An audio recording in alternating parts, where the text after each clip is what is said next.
Hi guys, good morning again. This is Coach Arnel. This is my third video vlog today, no? It's Sunday today.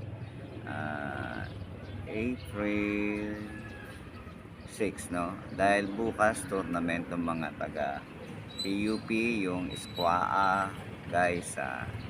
Good luck sa inyo guys, kahit na hindi maikling panahon lang ang ating practice at hindi pa kayo sabay-sabay nagpa-practice.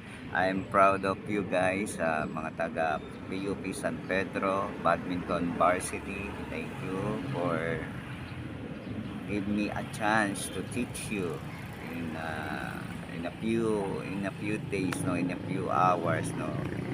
Hindi ko man kayo nabigyan ng magandang training or ano, pagpasensya nyo na po kasi talagang dapat ay nakadesign sa grupo yung pagpa-practice, but I understand you dahil sa pumapasok kayo araw-araw, mga koleyo na kayo, naintindihan ko kayo guys. Remember this guys, win or lose, nakapagbigay kayo ng inspirasyon sa mga makakalaro nyo o sa mga nanonood sa inyo. Win or lose, dapat maging huwaran din kayo ng iba sa inyong passion, no?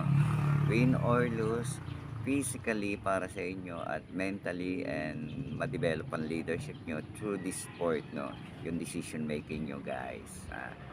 Yan, win or lose, I love you guys kasi nakasama kayo kahit sa kaunting panahon ng training natin. Basta PM nyo lang ako, I'm ready to teach you. God bless. I love you all.